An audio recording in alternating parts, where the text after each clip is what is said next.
नमस्कार, yoga my life पर आपका स्वागत है।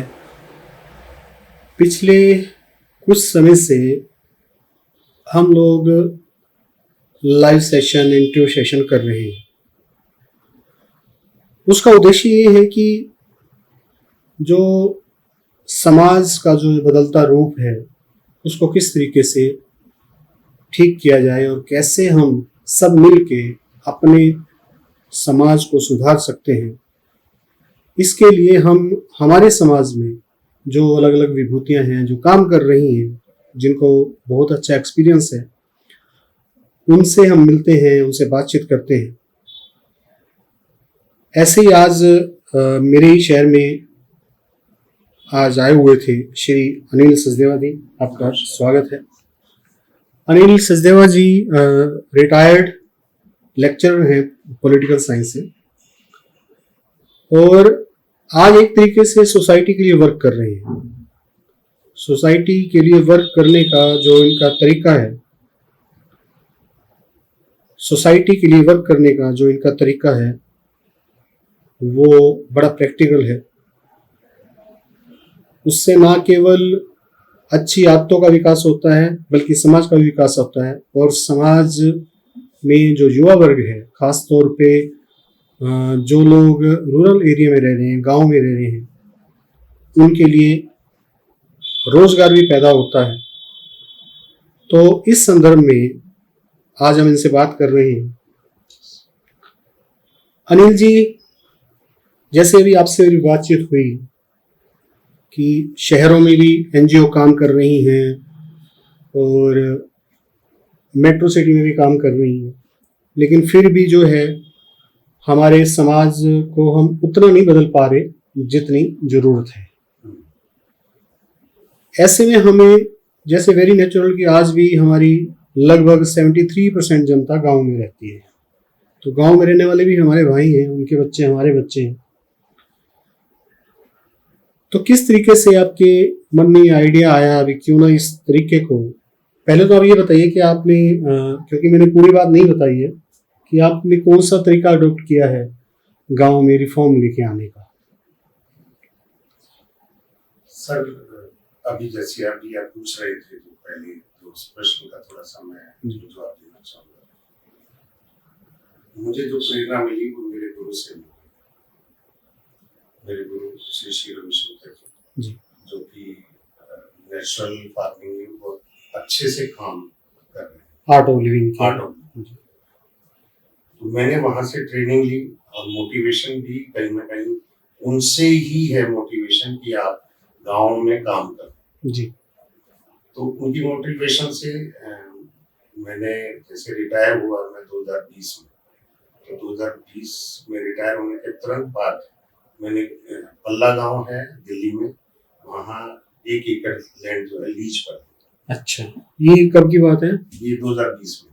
अच्छा, अभी फरवरी 2020 में वो लैंड ली। तो क्योंकि मुझे नॉलेज तो ऑर्गेनिक की नेचुरल कहते हैं, आर्ट ऑफ लिविंग में नेचुरल फार्मिंग जी जी ठीक है।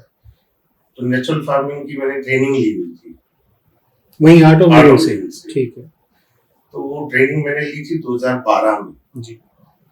और फिर उसके बाद मैंने ट्रेनिंग ली, फिर दोबारा से मैंने रिपीट किया, वो 2019 में किया, ठीक है। अब 2020 में मैंने लैंड जो है उस पर काम करना शुरू कर दिया। तो जैसे लैंड ली तो आसपास और इतने लोग नहीं थे कि कोई जो नेचुरल फार्मिंग जी। तो मैंने जो है जैसे गाय के गोबर से और मूत्र से, ठीक है, और जो प्राकृतिक हमारी नीम है, नीम से, आंकड़े से, थोड़ा सा भांग का भी उसमें योगदान रहता है, उसको प्रयोग करके जो है, तो उससे एक नेचुरल फार्मिंग स्टार्ट की। तो जैसे 1 एकड़ है तो उस पर 40 बेड बनाए मैंने। अच्छा, लंबाई 40 बेड लंबाई में, यानी कि 200 फुट लंबे जी, और लगभग 2.25 फुट चौड़े बेड बनाए।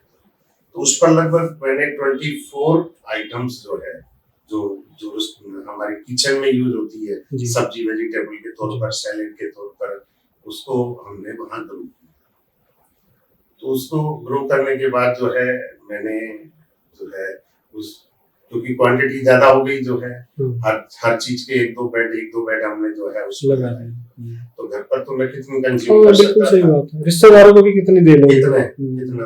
हम्म, तो मैंने वो क्या किया कि कुछ एक परिवार थे जो हमारे जो जुड़े हुए थे मेरे से जो है, वो 20-25 परिवार थे। तो मैंने उन परिवारों को मोटिवेट किया कि हमें हेल्दी फूड की तरफ जाना चाहिए। जी तो उन्होंने समझा उसको। और कुछ ऐसे लोग थे जिनको मेरे गुरु से ही जो प्रेरणा मिली हुई जी जी, कि उनके भी और वो फिर तो ठीक उनको बात उससे है, वो प्रेरणा मिली। आसानी से जो है वो हाँ, वो अडॉप्ट कर लिया। हम्म, उसके बाद मैंने जो है लगभग ये समझो कि एक जो सीजन चलता है सितंबर से लेकर जो है, तो मैंने वो सब्जियां उनको प्रोवाइड की। अच्छा तो मैंने वो फिर ग्रास रूट से ऊपर से लेकर नीचे तक जो सारी उसकी जितनी प्रैक्टिकल प्रॉब्लम्स थी या वो था, वो सबको समझा। जी, उसके बाद करने के बाद जो है मैंने क्या किया, मैंने देखा कि भाई जो मेरे फार्मर साथी हैं और जो आसपास जो वही जो पल्ला गांव के, तो पल्लाई गांव के हाँ, जो है, और जिनकी लैंड थी वो भी जो है वो ज्यादा उनकी, क्योंकि वो तो केमिकल बेस्ड हाँ केमिकल बेस्ड, ठीक है। था, आसपास जितना भी था केमिकल बेस्ड था। हाँ, वो किसान थे, वो थोड़े से प्रोग्रेसिव किसान वो जो है, तो उनके बच्चों को मैंने मोटिवेट किया कि आप जो है अब आप आगे आओ, मैंने देख लिया सब तुम।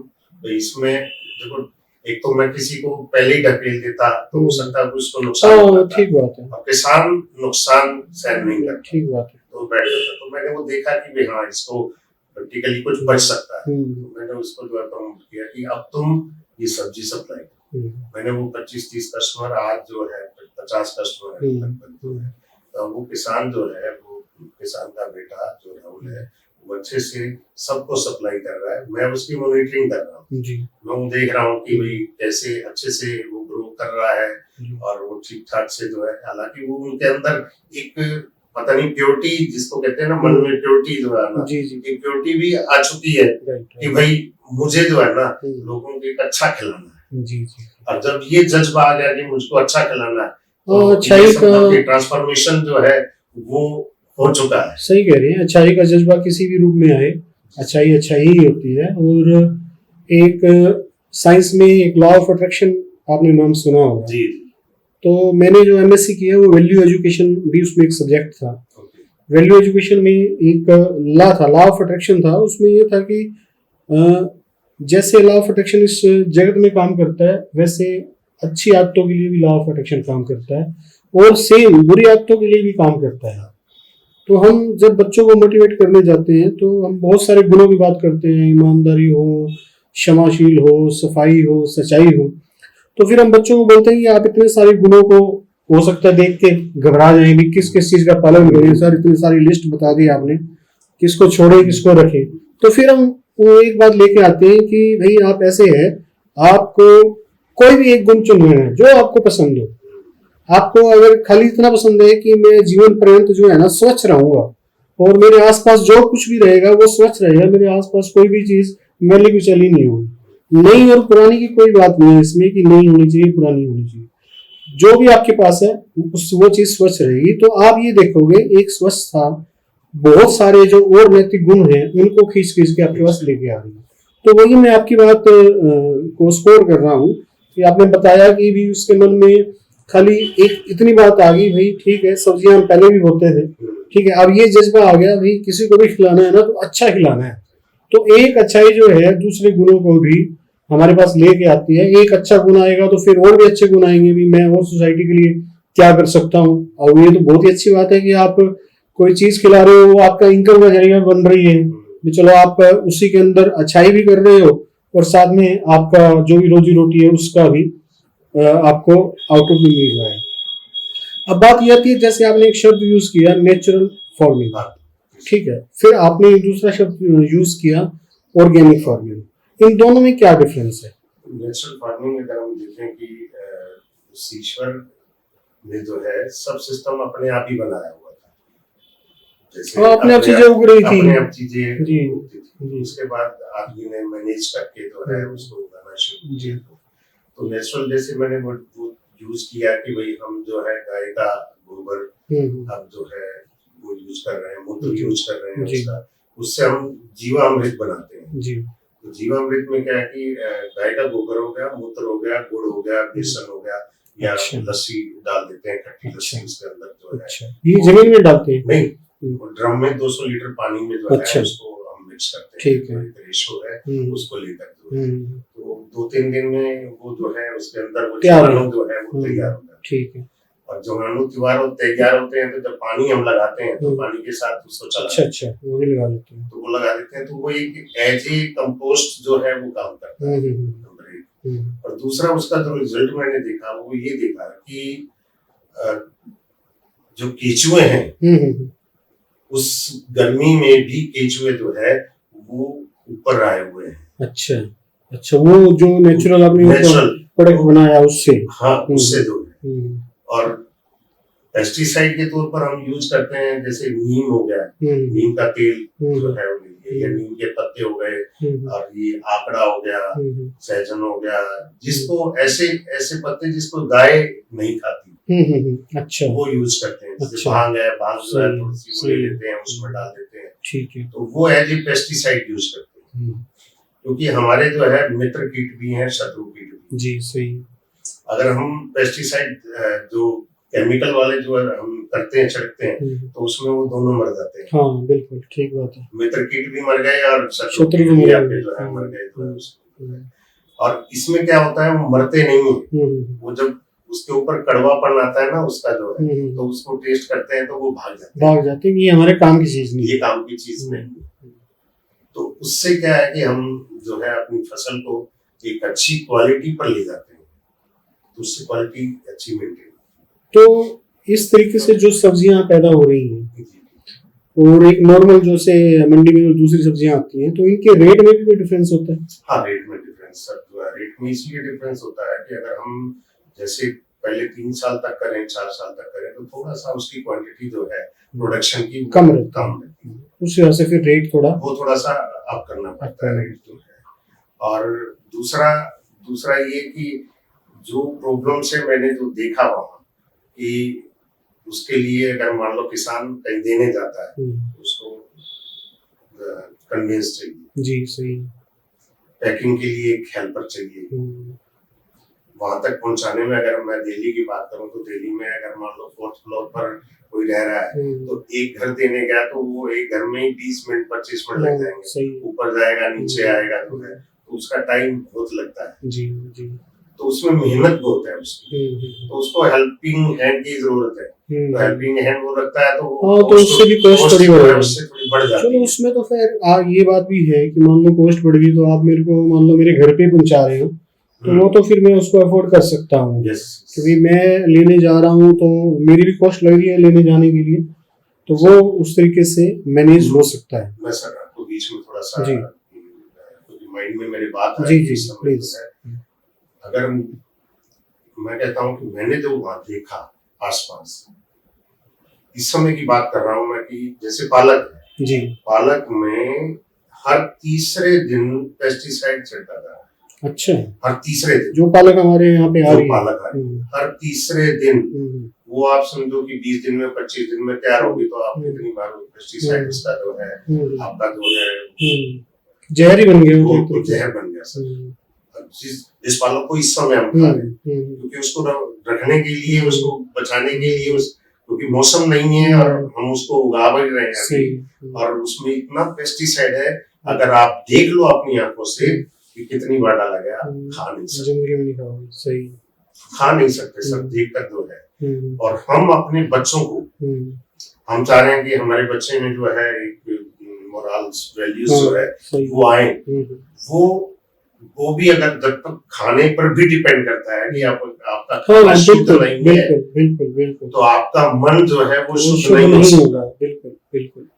तो खाना एक बहुत इम्पोर्टेंट है, और मैं कहता हूँ कि हम इधर उधर भागते रहते हैं पैसा इकट्ठा करने में, हम 24 में से 18 घंटे तो अपनी इसी में लगा देते हैं, इसी भागदौड़ में, इसी उसमें माइंड जो है काम करता रहता है कि बस मुझे कमाना है, यहाँ से आ जाए, यहाँ से आ जाए। बट जहाँ हम इन्वेस्ट करना चाहिए वो करना चाहिए हमारे बच्चे के ऊपर, जो है हेल्दी फूड पर करना चाहिए। सही। और हेल्दी फूड बिना पेस्टिसाइड, बिना उसके केमिकल के, बिना यूरिया के बड़े आराम से हो सकता है।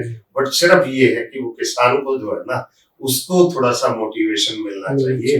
और वो मोटिवेशन कैसे मिलेगा? वो मोटिवेशन मिलेगा कि जब हम किसान के साथ डायरेक्ट जुड़ जाएंगे। ठीक है, ताकि उसको भी ये लगे कि मुझे कोई संभालने वाला है, सपोर्ट करने वाला है, भाई कोई सपोर्ट करने वाला है। तो जब उसको ये लगेगा कि मुझे सपोर्ट करने वाला है, तो वो जल्दी से उस चीज के लिए तैयार हो जाएगा कि मैं केमिकल से नेचुरल फार्मिंग पर जो है कन्वर्ट हो जाऊं। जी जी। तो इसमें जैसे ऑनस्लॉट होता है कीटाणुओं का, कभी कोई फसल खराब हो जाती है, कभी कोई फसल खराब हो जाती है, तो इसमें भी वैसे रहता है जैसे आप ऑर्गेनिक फार्मिंग या नेचुरल फार्मिंग जैसे आप कह रहे हो, इसमें भी जैसे आपके खुद के नेचुरल कीटनाशक जैसे आप बनाते हो, इनकी भी जरूरत पड़ती है बार बार छिड़काव करने की? देखो, मेरा एक्सपीरियंस है, मैं क्या करता था, जैसे भिंडी लगा, भिंडी हो गई और आपका जो है गोभी हो गई, बैंगन हो गया, इनमें बहुत जल्दी एक वो रहती है प्रवृत्ति की कीड़ा बहुत जल्दी उसमें जो है कीट प्रहार करता है उसमें। तो इन चीजों पर हमें बहुत ज्यादा केयर, इवन मैंने अपने पीछे जो है टंकियां जो है, जैसे उसको अग्निअस्त्र कहते हैं, उसको नाम दिया गया अग्निअस्त्र। सही है। तो ये नीम और भांग, ये थोड़ा उसमें तंबाकू भी और जो गाय नहीं खाती उनका करके जो है कॉम्बिनेशन बनाकर, तो उसका स्प्रे मैंने अपने हाथों से, ये है कि जैसे भिंडी में है तो दूसरे तीसरे दिन जो है डेली उन पौधों के पास जाना पड़ता है, देखते हैं कि कहीं गड़बड़ तो नहीं। तो वो फिर तुरंत जो है वो जब लगा देते हैं हम तुरंत, तो वो जो है वो आप बचा सकते हैं। लेकिन यहाँ बचाने की जो प्रक्रिया है वो भी अलग है। यहाँ पे आप किलिंग नहीं कर रहे, यहाँ पे आप ऐसे हालात पैदा कर रहे हो कि वो कीड़ा जो है अपने आप चला जाए। तो जैसे हमारी बात हो रही थी अभी, जैसे हमने एक बात इसमें से, ये तो चलो एक ऑर्गेनिक फार्मिंग हो गई और वेरी नेचुरल कि अगर हम गलत खाना खाएंगे तो हमारे विचार भी गलत होते चले जाएंगे, इसमें एक बात ये भी निकल के आई। दूसरी बात ये निकल के आई कि हम हमारे मन के अंदर सोसाइटी के लिए कुछ अच्छा करने की भावना पैदा हो रही है, ठीक है ना, क्योंकि सब्जियां तो हम उगा ही रहे हैं, पहले भी उगा रहे हैं लोग, अब भी उगा रहे हैं, तो वहां पे उनके मन में सोसाइटी के प्रति कोई बुरा या अच्छा करने की कोई भावना नहीं है। यानी कि वो, मैं ये नहीं कह रहा कि वो सोच रहे होंगे कि हम बुरा कर रहे हैं। तो यहाँ पे हम एक चीज ये भी समझे हैं कि यहाँ पे जो भी व्यक्ति काम करेगा, मैं काम करूंगा तो मेरे दिमाग में सबसे पहले यही डाला जाएगा, जैसे मान लो आप ये काम कर रहे हो तो यही डालोगे भी आप सोसाइटी के लिए एक अच्छा काम करोगे, ठीक है, और आपको एक अच्छी रोजी रोटी मिलेगी और एक रिस्पेक्टेड वर्क करोगे। यानी कि दूसरी बात हमारे पास ये निकल के आई कि अच्छाई की भावना जो है फिर वो दूसरी अच्छाइयों को खींच के लेके आती है। इसके अलावा आप और क्या समझते हो कि भी इस सोशल रिफॉर्म से, अगर ये सोशल रिफॉर्म चलाया जाए, नो डाउट ये हमारे समाज की, हमारे देश की हेल्थ को मेंटेन करने में बहुत ज्यादा आज जरूरी है, बहुत ज्यादा जरूरी है। क्योंकि जिस तरीके से आपने पालक के बारे में बताया, हम तो हर दूसरे तीसरे दिन यहाँ पालक खाते हैं, बड़े शौक से खाते हैं, तो इसका मतलब हम तो उसमें बहुत ज्यादा कीटनाशक खा रहे हैं। अगर कोई यहाँ का किसान, अगर वो बिल्कुल जो ऑर्गेनिक फार्मिंग या नेचुरल फार्मिंग जो आप बोल रहे हो उससे बनाई हुई अगर पालक देता है और वो हमसे मान लीजिए कुछ रेट फालतू लेता है, क्योंकि जैसे आपने बताया कि सप्लाई चेन इसमें बनानी पड़ती है और टाइम लगाना पड़ता है, तो मेरे ख्याल में ये उसका उपकार ही होगा हमारे यहाँ तक पहुंचाने में। तो इसको और हम किस ऐसे नजरिए से देख सकते हैं कि ये सोशल रिफॉर्म भी साथ में बन जाए? सर, इसके अंदर जो मैंने अनुभव किया है कि हम कैसे चेंज कर सकते हैं, जैसे मैं एक बार फिर से अपने गुरु को बीच में लाऊंगा कि वो उन्होंने एक और भी प्रोग्राम चलाया हुआ है, YLTP कहते हैं उसे, यूथ लीडरशिप ट्रेनिंग प्रोग्राम जो है, वो गांव के जो नौजवान हैं जी, उनके साथ कनेक्ट करना होता है, उनको कनेक्ट करके उनके अंदर एक लीडरशिप क्वालिटी जो है वो क्रिएट करनी होती है जी, कि जो है उसके अंदर एक लीडरशिप क्वालिटी आ जाए, और जब वो लीडरशिप क्वालिटी उसके अंदर आती है तो उसके अंदर एक कॉन्फिडेंस जो है वो एक बिल्डअप होता है जी। नहीं तो अगर हम देखें इस समय, तो मैं जैसे मैंने जॉब की है 35 साल तो ग्रामीण क्षेत्र में की, तो मैंने बच्चों को स्टडी किया है, बहुत बच्चों को जो है, तो उनकी जो वहाँ संगत होती है वो संगत जो है कहीं ना कहीं जो है वो अफेक्टेड करती है, बहुत बुरी तरह से। बिल्कुल बिल्कुल, इसमें कोई शक नहीं, बहुत बुरी तरह से अफेक्टेड करती है। अगर उस पक्ष को अगर हम कहीं बचा कर चले जाए जी, बचा लें उस पक्ष को जो जी, तो वो हम जो है अपने समाज को जल्दी से जो है, जैसे आपका विचार है कि भाई हमारा समाज, जैसे आप उत्सुक है कि हमारा समाज बहुत जल्दी चेंज होना चाहिए, परिवर्तन होना चाहिए, तो वो परिवर्तन जो है वो इस तरह से लाया जा सकता है कि उनके अंदर हम एक आत्मसम्मान और एक जो कॉन्फिडेंस है और एक लीडरशिप क्वालिटी उनके अंदर जो अगर हम बिल्डअप कर दें, और वो बिल्डअप कैसे की जा सकती है कि उनके साथ जो है हम बैठे, बातचीत करें और उनके साथ छोड़े नहीं उनको, उनके साथ जुड़े रहे। यानी कि ये इस तरीके से है कि भी हम इन कांटेक्ट रहेंगे, हमें पता लगेगा भी गड़बड़ कहाँ है और कौन सी चीज को ठीक करना है। तो सबसे पहले हम जो है उसको एक लाइन पे लेके आ रहे हैं भी आपको पब्लिक के लिए भी काम करना है, उसके बदले में पब्लिक आपको अच्छा पैसा भी देगी, ऐसा नहीं है कि आपको फ्री में काम करना है। उसके साथ साथ हम क्योंकि हम एज ए सोसाइटी वर्क कर रहे हैं, एज ए ट्रस्ट वर्क कर रहे हैं, तो उसके साथ साथ हमारे दिमाग में ये भी रहेगा भी इस गांव में क्या क्या बच्चे जो हैं इस गांव के किस किस गलत आदत के शिकार हैं या क्या क्या कुरीतियां हैं इस गांव के अंदर, उनको किस तरीके से ठीक किया जा सकता है। तो ये बात सही है कि क्योंकि हम जिस जगह पे जाते हैं, मान लो मैं बाजार में निकलता हूँ और अभी मैं यहाँ पे बैठा हूँ, आप मेरे साथ बैठे हो, अभी मान लीजिए साथ वाली गली में कीचड़ है तो ना तो आपको पता चलेगा ना मुझे पता चलेगा, ठीक है। जब तक उसके पास नहीं पहुंचेंगे तब हमें पता चलेगा, तो आप या मैं शायद उस वक्त बोलेंगे कि हाँ भाई इसमें कुछ कर देते हैं, मिट्टी बड़ी है, चलिए आप भी उठाइए, मैं भी उठाता हूँ, इसको भर देते हैं, कीचड़ खत्म हो जाएगा। तो आपने सही कहा कि ये एक बड़ा अच्छा तरीका है जिससे सामने वाले को पहले तो उसको अपना फायदा दिखेगा कि हाँ मेरे को रोजी रोटी मिल रही है और मेरी जमीन पे ही मेरे को ही काम करवाया जा रहा है और ये कुछ नहीं ले रहे हैं मेरे से काम करवा के, मेरे को ही मुनाफा दिलवा रहे हैं।